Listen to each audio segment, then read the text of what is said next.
Media మిత్రులకు, print and electronic media అందరికీ నా హృదయపూర్వక నమస్కారం తెలియజేస్తూ, తెలంగాణలో కాంగ్రెస్ ప్రభుత్వం ఏర్పాటు చేసి 8 నెలల పూర్తి అవుతుంది. ఈ రోజు వరకు 8 నెలల్లో కాంగ్రెస్ ప్రభుత్వం మైనారిటీ పట్ల ఎన్నడూ ఒక రివ్యూ మీటింగ్ పెట్టలేదు. మైనారిటీ పైన జరుగుతున్న అన్యాయాన్ని ఎప్పుడు ముందుకొచ్చి మేము ఉన్నామని చెప్పలేదు. కేవలం ఎలక్షన్ బిఫోర్ ఎన్నో మాయ మాటలు చెప్పి ఓటు తీసుకున్న కాంగ్రెస్ పార్టీ ఈరోజు మైనారిటీస్ని అన్యాయం చేస్తుంది. మైనారిటీలు కేవలం ఓటు ఏనికి హక్కు ఉందా?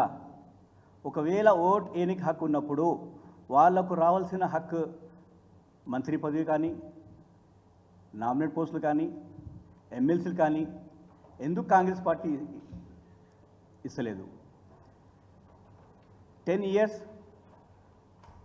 బీఆర్ఎస్ గవర్నమెంట్ ఉన్నప్పుడు గౌరవ తొలి ముఖ్యమంత్రి గారు కేసీఆర్ గారు మైనారిటీ పట్ల ఫస్ట్ టైం గవర్నమెంట్ ఏర్పాటు చేసినప్పుడు డిప్యూటీ సీఎం ఇచ్చారు మహమూద్ అలీ గారికి. డిప్యూటీ సీఎంతో పాటు రెవెన్యూ మంత్రి శాఖ ఇచ్చారు.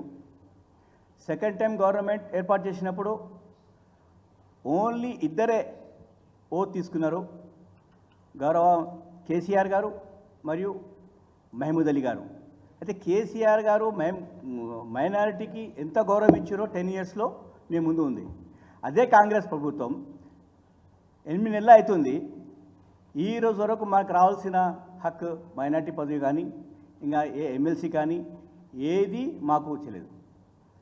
కాంగ్రెస్ ప్రభుత్వం కేవలం మైనారిటీకి చిన్న చూపు చూస్తుంది. మీకు 2-3 విషయాలు మీ ముందు పెట్టాలనుకుంటున్నా. ఒకవేళ మైనారిటీ పైన ప్రేమ ఉంటే మీరు ఎమ్మెల్యే కోటాలో ఎందుకు ఎమ్మెల్సీ ఇవ్వలేరు? ఒకటి. రెండవది, ఇప్పుడున్న ముఖ్యమంత్రి గారు పిసిసి అధ్యక్షుడు, ఆయన పిసిసి అధ్యక్షుడుగా ఉన్నారు. అయితే ఆయన ఎలక్షన్ క్యాంపెయిన్లో ఒక మైనారిటీ డిక్లరేషన్ చేసిండు. దాంట్లో ఏం పెట్టిరు? నేను కాంగ్రెస్ గవర్నమెంట్ వచ్చిన తర్వాత మైనారిటీకి సప్లైన్ ఇస్తా, సప్లైన్తో పాటు వాళ్ళకు రావాల్సిన బడ్జెట్ 4,000 కోట్లు పెట్టి 1,000 కోట్లు మళ్ళీ ఎక్స్ట్రా అన్ఎంప్లాయ్మెంట్ యూత్ ఉమెన్కి సబ్సిడీ లోన్స్ ఇస్తా అని చెప్పి అనౌన్స్ చేయడం జరిగింది. మీరు ఒకవేళ ఏం చెప్పారు? కాంగ్రెస్ పార్టీ మాట ఇస్తే మాట మీద ఉంటుందని మీరు చెప్పారు. కానీ ఈరోజు ఎక్కడ మాట మీద ఉన్నది కాంగ్రెస్ పార్టీ? మీరు ఒకసారి మీరు వినండి. ఆయన పీసీసీ అధ్యక్షుడు డిక్లరేషన్ చేసిండు. डिक्लेरेशन के बारे में माइनॉरिटी ये एससी सप्लाई जैसे है, बस एक ही बात है, माइनॉरिटी डिक्लेरेशन का मतलब खाली ये कागज रिलीज करने का नहीं है, ये हमारी जिम्मेदारी है. हमारे बड़े लोग बोले 100 पकना 1 लिखना, ये लिख के आप लोगों को हम गारंटी दे रहे, ये गारंटी निभाने का जिम्मेदारी मेरी है. मेरे तरफ से कांग्रेस के अध्यक्ष सोनिया जी की, राहुल जी के नेतृत्व में जो हमारे माइनॉरिटी भाइयों को जो गारंटी दे रहे, ये गारंटी निभाने का जिम्मेदारी मेरा है. क्योंकि कभी भी कांग्रेस पार्टी एक बात ये तो पीछे नहीं हटते. के लिए 4,000 करोड़ रुपए बजट रखने वाले हैं इसमें, और आपके रेगुलर इसके लिए और 1,000 करोड़ रुपए भी हम लोग देने वाले हैं.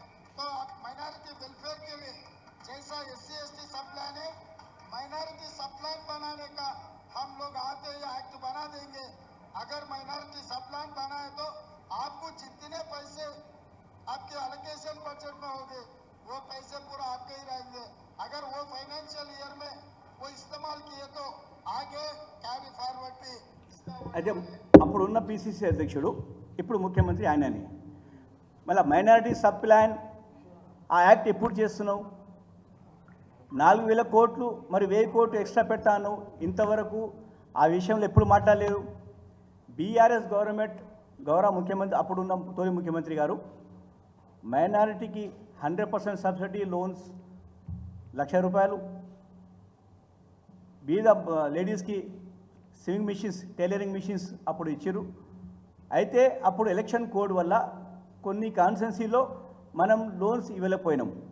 అయితే అప్పుడు ఆ లోన్స్ 630 యూనిట్స్ అట్లే కలెక్టర్స్ అకౌంట్లో అమౌంట్ పడి ఉంది. అది 6,30,00,000 బీఆర్ఎస్ గవర్నమెంట్ శాంక్షన్ చేసిన 100% సబ్సిడీ లోన్స్ ఈ రోజు వరకు కలెక్టర్ అకౌంట్స్లో అమౌంట్ ఆడనే పడి ఉంది. కానీ కాంగ్రెస్ ఈ ముఖ్యమంత్రి గారు ఈ రోజు వరకు ఆ విషయంలో మాట్లాడతలేరు. ఎన్నో సందర్భంగా అక్బరుద్దీన్ ఓవైసీ గారు కూడా అసెంబ్లీలో చెప్పారు, మా కేటీఆర్ గారు, హరీష్ రావు గారు చెప్పారు, మైనార్టీకి ఏదో 100% సబ్సిడీ లోన్స్ పెండింగ్ ఉందో అది తొందరగా రిలీజ్ చేయమని. కానీ కాంగ్రెస్ గవర్నమెంట్ ఇస్తలేదు. అదే sewing machines 3,000 sewing machines DMW అండర్లో మూతపడి ఉన్నాయి అక్కడ, అది కూడా పంచలేరు. ఎందుకు? దానిపైన కేసీఆర్ గారి బొమ్మ ఉంది చెప్పి ఆ స్వింగ్ మిషన్స్ ఇస్తలేదు కాంగ్రెస్ గవర్నమెంట్. అయితే అట్లే బుక్స్ మీరు స్టూడెంట్స్కి ఏదో బుక్స్ ఇచ్చారో గవర్నమెంట్కి వెళ్ళి ఆ బుక్స్కి వాపస్ తెప్పించుకొని మీ బొమ్మ పెట్టుకున్నారో అదే స్వింగ్ మిషన్ మీద మీ బొమ్మ పెట్టుకొని ఇవ్వండి. ఎందుకు దానికి ఇంత పెండింగ్ పెడుతురు? 9 నెలలు అయిపోయింది, ఈ రోజు వరకు ఆ స్వింగ్ మిషన్ అట్లే పడి ఉన్నాయి. మీరు ఈ మైనార్టీస్ పట్ల ఇంత చిన్న చూపు ఎందుకు చూస్తురు? 60 లక్షల జనాభా ఉన్నా మేము మాకు ఇంత చిన్న చూపు చూస్తారా? అది కేవలం ఓట్ బ్యాంక్గా మమ్మల్ని వాడుకుంటారా? అది కేసీఆర్ గారు ఎప్పుడైతే మాకు 10 సంవత్సరంలో మనకు గురుకుల ఓపెన్ చేసి మైనారిటీ అభివృద్ధి చెందాలంటే వీళ్ళకు ఎడ్యుకేషన్ ఇవ్వాలి ఉద్దేశంతోన దగ్గర 206 ఎడ్యుకేషన్ గురుకుల ఓపెన్ చేస్తే ఈరోజు కాంగ్రెస్ గవర్నమెంట్ ఈ గురుకులాన్ని బంద్ చేయాల్సి చూస్తుంది. ఏదో మోడల్ పైలట్ ప్రాజెక్ట్ అని, మోడల్ స్కూల్ అని ఒక ముఖ్యమంత్రి గారి కాన్స్టిట్యూన్సీలో, ఒక ఉప ముఖ్యమంత్రి కాన్స్టిట్యూన్సీలో 2 ఓపెన్ చేయాలనే ఉద్దేశంతోన వాళ్ళు ముందుకు వెళ్ళే ప్రయత్నం చేస్తున్నారు. దానికి ఏంది ఉద్దేశం? ఏంది? టెంబరీస్ని బంద్ చేయాలి ఉద్దేశం వాళ్ళు స్టార్ట్ చేసారు. ఎట్లా? టెంబరీస్లో విజిలెన్స్ అండ్ ఎన్ఫోర్స్మెంట్ ఆఫీసర్స్ ఉంటారు, వాళ్ళు అవుట్సోర్సింగ్లో పనిచేస్తారు. అయితే మన గవర్నమెంట్ ఉన్నప్పుడు వాళ్ళు మన విజిలెన్స్లో అపాయింట్ చేశారు. వాళ్ళకు రేవంత్ రెడ్డి గవర్నమెంట్ తీసేసింది. 22 విజిలెన్స్ ఆఫీసర్ని టెంబరీస్ సొసైటీకి వెళ్ళి తొలగించడం జరిగింది. వీళ్ళది ఉద్దేశం ఏంది? అయితే ఒక సొసైటీలో విజిలెన్స్ లేకపోతే ఆ సొసైటీలో ఎంప్లాయీస్ కానీ ఎవరు కరెక్ట్ పనిచేస్తారా? చేయరు.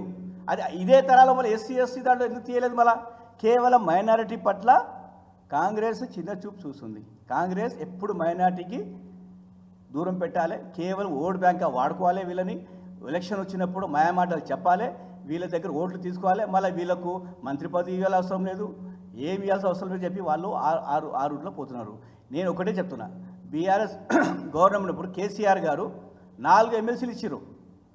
ఫరీదుద్దీన్ గారు, సలీం గారు, మహమూద్ అలీ గారు, ఫారూక్ హుస్సేన్ గారు. ఈరోజు కాంగ్రెస్ గవర్నమెంట్లో ఒక్క ఎమ్మెల్సీ లేదు. మీకు అవకాశం ఉన్నా కూడా మీరు ఇస్తలేరు. అయితే ఎమ్మెల్యే కోటాలో అవకాశం ఉన్నా కూడా మీరు ఎమ్మెల్సీ ఇవ్వలేదు. గవర్నర్ కోటాలో ఏదో పెండింగ్ పెట్టి, ఏదో కాంట్రవర్సీ కావాలని పెండింగ్ పెట్టి అది కూడా పెండింగ్ పెడుతున్నారు. అయితే నేను చెప్పేది ఏమంటే 8 నెలలు అయినా కూడా ఈ రోజు వరకు కాంగ్రెస్ గవర్నమెంట్ మైనారిటీ పట్ల ఏ ఉద్దేశంతోన ముందుకెళ్తలేరు. వాళ్ళకి ఎంత నష్టం చేయాలి? ఇప్పుడు మీరు చూడండి, ఇప్పుడు రాహుల్ గాంధీ గారు పార్లమెంట్లో మాట్లాడతారు, బీజేపీ పైన మైనార్టీకి నష్టం చేశారని. నష్టం చేసింది తెలంగాణ కాంగ్రెస్, మీరే పట్టించుకుంటలేరు రాహుల్ గాంధీ గారు. అయితే బీజేపీ గవర్నమెంట్లో ఒక మంత్రి పదవి ఇవ్వలేదు, ఒకటి ఎంపీ ఇవ్వలేదు, ఒక రాజ్యసభ ఇవ్వలేదు. అదే తరాలో తెలంగాణలో కాంగ్రెస్ గవర్నమెంట్ చేస్తుంది. తెలంగాణ కాంగ్రెస్ గవర్నమెంట్లో కూడా ఒక ఎమ్మెల్సీ లేరు, ఒకటి ఎమ్మెల్యే ఇవ్వలేదు, మీరు రాజ్యసభ ఇవ్వలేదు. మీరు మైనారిటీ డిక్లరేషన్ పెట్టి మీరు ఇంతవరకు దీని మీద ఒక్కటి కూడా ఇష్యూ మీరు కంప్లీట్ చేసలేరు. ఒక డిస్కషన్ కూడా లేదు దీని మీద. మైనారిటీ డిక్లరేషన్ మీద ఈ రోజు వరకు ఒక ఇష్యూ మీద డిస్కషన్ కూడా లేదు. అయితే నేను ఒకటే అడుగుతున్నాను, ఎవరైతే ఎలక్షన్ బిఫోరు ముస్లిం జాక్ అని పెద్ద ఇంటెలెక్చువల్ దీంట్లో ఇన్వాల్వ్ అయ్యి కాంగ్రెస్కి ఓటు వేస్తే మాకు మంచి చరిత్ర చెప్పిరా ముస్లిం జాక్? ఇప్పుడు ఎక్కడుంది ముస్లిం జాక్? నేను ఒకటే అడుగుతున్నాను, 8 నెలల నుంచి కాంగ్రెస్ ప్రభుత్వము మైనారిటీ చిన్న చూపు చూస్తుంది, మంత్రి పదవి ఇవ్వలేదు, మాకు రావాల్సిన బడ్జెట్ ఇస్తలేరు. ఈ రోజు వరకు ఒక్క మైనారిటీ ఇంటెలెక్చువల్ కానీ అడుగుతలేరు. ఎందుకు అడుగుతలేరు? వాళ్ళకి తెలుసు ఈ కాంగ్రెస్ గవర్నమెంట్ మైనారిటీకి ఎప్పుడు చిన్న చూపు చూస్తుందని. 60 సంవత్సరాలు కాంగ్రెస్ పార్టీ పాలించి ఎన్నాడు మాకు మైనారిటీ గురుకుల ఓపెన్ చేయలే. కానీ కేసీఆర్ గారు ఏమనుకున్నారు? మైనారిటీ అభివృద్ధి చెందాలంటే వాళ్ళకు ఎడ్యుకేషన్ అవసరం ఉంది అని చెప్పి మాకు గురుకుల తీసుకొచ్చిండు. ఇప్పుడిప్పుడే మేము విద్యలో ముందుకు పోయి ఎంప్లాయ్మెంట్లో ముందుకు వస్తున్నాం మైనారిటీస్. కానీ కాంగ్రెస్ ప్రభుత్వం ఆ గురుకులాన్ని బంద్ చేయాలని స్టార్ట్ చేసిరు. అయితే ఫస్ట్ స్టెప్ ఏంది, ఈ విజిలెన్స్ ఎన్ఫోర్స్మెంట్ తీసేసారు. 7 నెలల నుంచి మైనారిటీ గురుకులాలో ఎలాంటి డిమాండ్స్ లేవు. ఎందుకంటే దాంట్లో అఫీషియల్ ఎవరు పట్టించుకుంటలేరు టెంపరీస్ని. అయితే కాంగ్రెస్ వాళ్ళకి ఇండైరెక్ట్గా ఇషారా చేసింది. ఇంకా ముందు ఇది బంద్ చేయాలనే ఉద్దేశంతో వాళ్ళు ఆ టెంపరీస్ని పట్టించుకుంటలేరు. కేసీఆర్ గారు లాంగ్ రన్ కొరకు మైనారిటీస్ని అభివృద్ధి తీసుకుపోవాలంటే వాళ్ళకి ఎడ్యుకేషన్ ఉండాలి ఉద్దేశంతో గురుకుల తీసుకొచ్చిండు. ఇవి మేము కూడా గర్వపడుతున్నాం. మాకు కూడా అప్పుడు ఉండే, మేము కూడా గురుకుల చదవాలి. ఎస్టీ ఎస్సీ బీసీ గురుకుల ఉండే, మాకు మైనారిటీ గురుకుల లేకుండే. కేసీఆర్ గారు వచ్చినప్పుడు మా గురుకుల ఓపెన్ చేసిండు. మా పిల్లలు కూడా గురుకుల చదువుకుంటున్నారు. నేను ఒకటే మీ అందరికీ చెప్తున్నానంటే కాంగ్రెస్ ప్రభుత్వం పూర్తిగా మైనారిటీని దెబ్బతీస్తుంది, మైనారిటీని మనకు నెగ్లెక్ట్ చేస్తుంది. కాంగ్రెస్ ప్రభుత్వం ఖచ్చితంగా మైనారిటీ వ్యతిరేక ప్రభుత్వం. మీరు మొన్న చూసిరు హజ్కి పోయిన వాళ్ళు. ఇది ఫస్ట్ టైం తెలంగాణ హజ్ కమిటీ, ఇండియా హజ్ కమిటీ కలిసి ఎంత నష్టం చేసారు. అక్కడ పోయిన వాళ్ళు చాలా మంది చనిపోయారు. సరైన సౌకర్యం లేవు, వాళ్ళకు ట్రాన్స్పోర్ట్ లేదు, వాళ్ళకు ఎలాంటి ఫెసిలిటీ లేవు. అయితే ఎక్కడ పోతుంది ఇప్పుడు? మీరు ఎంపీ ఎలక్షన్లో ఓట్లు వేసుకొని మైనారిటీకి అది ఇస్తాం ఇది ఇస్తాం చెప్పి ఓట్లు తీసుకున్నారు. ఓట్లు తీసుకున్న తర్వాత ఇప్పుడు మైనారిటీకి చిన్న చూపు చూస్తున్నారు మీరు. ఖచ్చితంగా రాబోయే దినాల్లో మీకు గుణపాఠం చెప్తారు మైనారిటీస్. ఇంకొకటి, ఇప్పుడు ఏదైతే పెండింగ్ ఉందో 100% subsidy loans BRS government KCR గారు ఇచ్చినప్పుడు 6,30,00,000 కలెక్టర్స్ అకౌంట్లో ఉంది. ఆ లిస్ట్ నా దగ్గర ఉంది. ఇంకోటి స్వింగ్ మిషన్స్, టైలరింగ్ మిషన్ కూడా దగ్గర 3,000 స్వింగ్ మిషన్స్ డిఎండబ్ల్యూ అడ్రస్లో మూతపడి ఉన్నాయి. అది ఎప్పుడు ఇస్తారు? ఇంకా ముందు మీరు ఈ మైనారిటీ సబ్ ప్లాన్ యాక్ట్ ఎప్పుడు పెడుతున్నారు? ఈ బడ్జెట్లో సబ్ ప్లాన్లో మీరు ఎంత బడ్జెట్ పెడుతున్నారు? మీరు చెప్పిన డిక్లరేషన్ ప్రకారమే. ఇంకా చాలా ఇష్యూస్ అని ముందుకు పోతలేను. ఓన్లీ ఈ 2-3 ఇష్యూస్ మీద మీకు చెప్తున్నాను. ఇంకా ముందు ఇష్యూస్ చాలా ఉన్నాయి డిక్లరేషన్లో. ఇప్పుడు డిక్లరేషన్లో మీరు చెప్తే చాలా ఇది నవ్వుకుంటారు. కాంగ్రెస్ పార్టీ తయారు చేసిన డిక్లరేషన్ ఇది. దీంట్లో ఏముంది? అబ్దుల్ కలాం తోఫా అని చెప్పి ఒకటి స్కీమ్ పెట్టి ఎంఫిల్ చేసిన 5 లక్షలు ఇస్తున్నారు. యూజీసీ ఎంఫిల్ కోర్స్ని క్యాన్సిల్ చేసి 2 years అయింది. ఎంఫిల్ కోర్సు క్యాన్సిల్ చేసి 2 years అయింది యూజీసీ. కానీ కాంగ్రెస్ డిక్లరేషన్లో ఎంఫిల్ చేసిన 5 లక్షలు ఇస్తానని చెప్పి పెట్టారు. ఇది మీరే యువత గమనించాలి. ఎంఫిల్ కోర్సు బంద్ అయి 2 years అయింది. కానీ కాంగ్రెస్ ప్రభుత్వం డిక్లరేషన్లో ఎంఫిల్ చేసిన వాళ్ళకి 5 లక్షలు ఇస్తా అన్నారు. ఇంక ఎక్కడి నుంచి ఇస్తారు? ఇది ఫేక్ కాదా? ఇది మభ్యపెట్టలేదా మైనారిటీస్కి? ఖచ్చితంగా రాబోయే దినాల్లో కేసీఆర్ గారు 10 yearsలో చేసిన అభివృద్ధి మైనారిటీకి 60 సంవత్సరాలు కాంగ్రెస్ పాలించి కూడా చేయలేదు. చాలా స్కీమ్స్ చెప్పాలంటే కేసీఆర్ గారు చేసిన స్కీమ్స్ కాంగ్రెస్ మైండ్లో ఎందుకు రాలే? మళ్ళా కేసీఆర్ గారు షాదీ ముబారక్ పెట్టిరు, కేసీఆర్ గారు ఓవర్సీస్ స్కాలర్షిప్ పెట్టిరు, కేసీఆర్ గారు ఇమాం మౌజం పెట్టిరు, కేసీఆర్ గారు గురుకుల పెట్టిరు. మళ్ళీ మీకేమైంది? 60 సంవత్సరాలు ఎందుకు పెట్టలేదు? ఇప్పుడు ఉన్నా మీరు ఎందుకు మళ్ళీ దానికి కంటిన్యూ చేసలేరు? ఒకవేళ కంటిన్యూ చేసినా కూడా మీకు ఎక్కడున్నాయి? బడ్జెట్లో మీరు మాకు చిన్న చూపు చూస్తుర్రు. మాకు రావాల్సిన మంత్రి శాఖ మీరు చేస్తలేరు. మీరు ఖచ్చితంగా రాబోయే దినాల్లో మైనారిటీని గమనిస్తున్నారు. కాంగ్రెస్ ఎప్పుడు మైనారిటీకి ఓటు బ్యాంక్గా వాడుకున్నది.